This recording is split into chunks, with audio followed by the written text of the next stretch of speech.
Boyd Stevens chased a dog into the woods one afternoon and by accident saved an entire town. That is still the official story. A man gets lost. Night falls. He is being hunted by things that do not belong on this planet, and he stumbles into a cave. Inside that cave are rocks carved with symbols nobody in Fromville has ever recognized. And those rocks turn out to be the only thing standing between the town and total extinction. Nobody carved those runes by accident. Nobody left them in that exact cave for no reason. And after 4 seasons of the show refusing to explain where the talismans actually came from, Season 4 did something this series almost never does.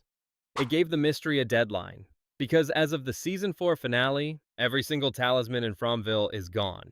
Collected building by building and dumped into a hollow tree by the one person in town you should never have trusted with anything. Whatever protected this place for centuries just disappeared right before the final season starts. So today we are digging into the theory that explains where those talismans came from in the first place, why the show has been quietly building toward this answer since Season 1, and why losing every talisman right now might be the clue that confirms it.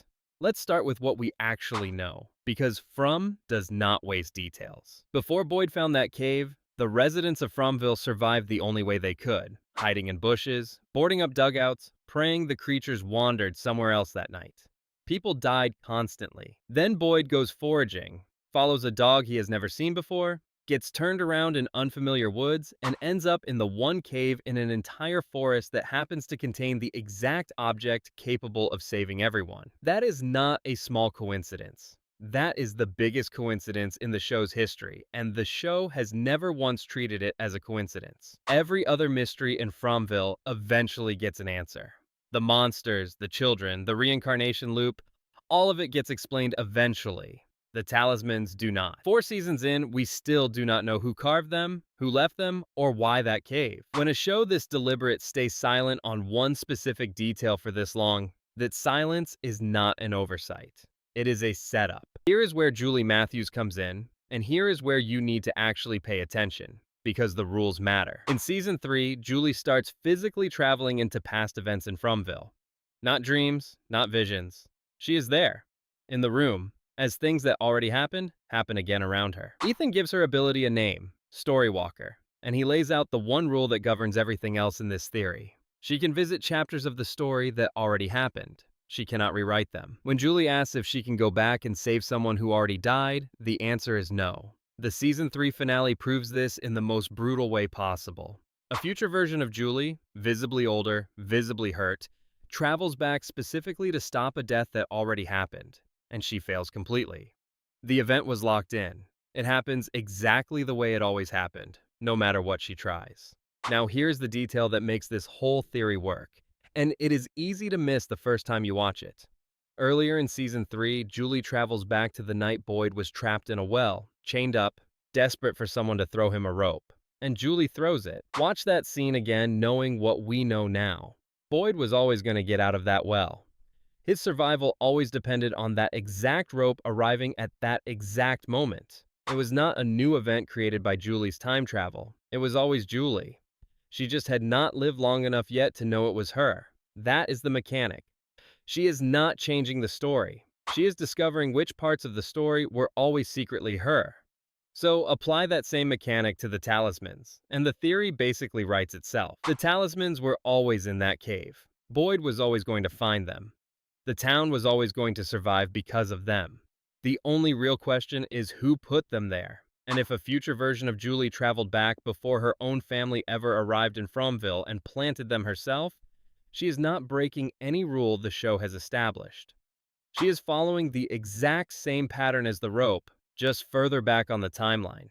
She would not be rewriting history. She would be fulfilling it. There is supporting evidence scattered through the earlier seasons too, and once you notice it, it is hard to unsee. In Season 1, less than a day after Julie arrives in town, a teenage creature waves at her by name like they already have history together.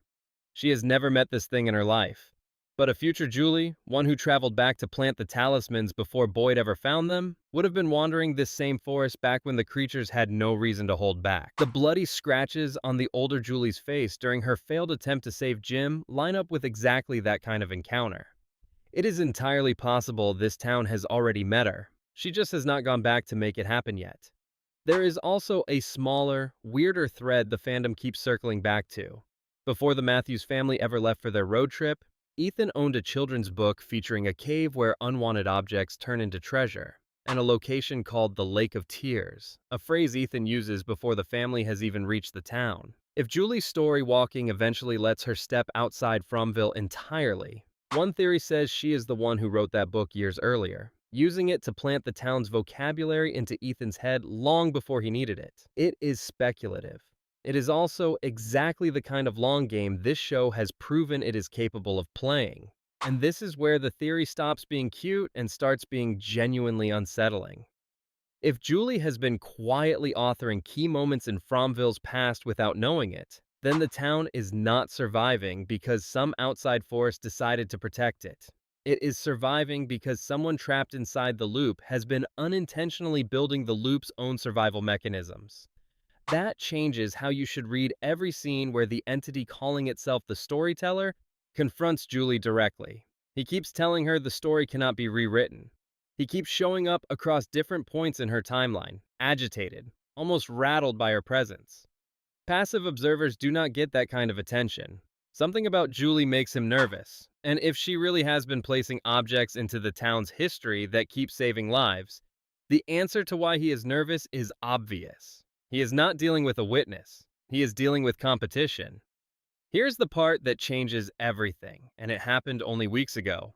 The Season 4 finale confirmed for the first time that the talismans genuinely work. During an earthquake, one talisman gets knocked loose from the town clinic, a creature walks straight through the now unprotected door, and someone dies almost immediately. No ambiguity left. The talismans were never superstition. They were real protection the entire time. And this season is also when we found out exactly what has been walking around in a person's skin this whole time. Sophia arrived in town claiming to be a pastor's daughter, and within the first episode, she is revealed as a disguise being worn by the same entity behind the monsters, the one fans have called the Man in Yellow since Season 1. She can apparently only take the shape of someone who already died inside Fromville, which on its own raises a dozen new questions about how deep this thing's reach actually goes. And for most of the finale, while the town is dealing with earthquakes and collapsing tunnels and creatures loose in broad daylight, Sophia is quietly doing something much smaller and much worse.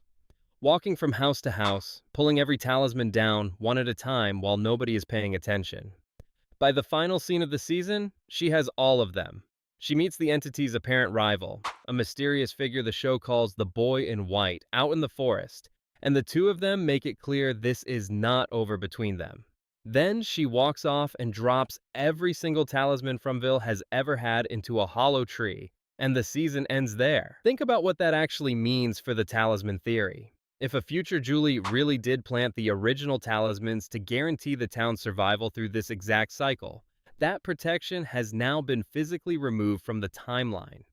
The show just deleted the one object this entire theory is built around, which means one of two things has to be true. Either the theory is wrong, and something else was always going to save this town, or the loop is not finished yet, and a future Julie still has one more trip to make, back into the past, to make sure the protection returns before it is needed again. Season 5 is where we would find out which, and we now know a lot more about what Season 5 actually is than we did when the finale aired. MGM Plus confirmed shortly before the finale that From has been renewed for a 5th season, and that this will be the final one. Not a cancellation. A deliberate ending, decided by the creative team who say 5 seasons was always the plan. That team includes showrunner Jeff Pinkner and director Jack Bender, both coming out of Lost, so if you have ever wondered why this show handles long-buried mysteries the way it does, that pedigree is probably why. Production is already underway back in Halifax, Nova Scotia, where the town has been built from the start, and MGM Plus is currently targeting a 2027 release. No trailer yet, no confirmed premiere date, but for a show that has spent 4 seasons refusing to explain its most important object, an ending is officially on the calendar. Whatever the talismans actually are, we now know the show has exactly 1 season left to tell us. Now, I want to be straight with you before we wrap this up because a good theory still has to survive scrutiny. This is a theory. It is grounded in things the show has actually confirmed. The rope, the story walking rules, the way the entity reacts to Julie specifically, but the leap from the rope saving one man to Julie personally saving an entire town is still a leap. Some fans think the Talismans have a much older, more religious origin tied to whoever originally worshipped in that forest, centuries before Julie's family ever existed. That reading gets real support from a detail buried in a Season 1 dream sequence.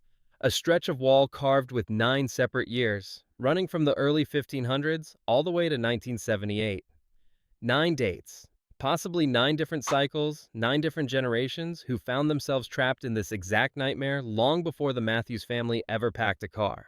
If that wall really does mark 9 separate loops, a teenager who arrived a few seasons ago is a strange candidate to be the one who started all of it. Maybe the Talismans predate Julie by hundreds of years, and this whole theory falls apart the moment the show finally explains them. That is possible. It is also exactly why this show is worth theorizing about in the first place. Here is what we know for certain. Boyd chased a dog into a forest and found the only thing keeping his town alive. That protection is now gone, stolen, and dumped by the very entity everyone in Fromville is trying to escape. And the person most likely to have planted that protection in the first place has no idea yet what she has already done. Season 5 has one job left, and that is answering this. So tell me in the comments, do you buy the talisman theory, or do you think something even older is waiting behind that cave? If this kind of breakdown is your thing, subscribe, because we are going deep on every theory this show has left unanswered before Season 5 ever premieres. See you in the next one.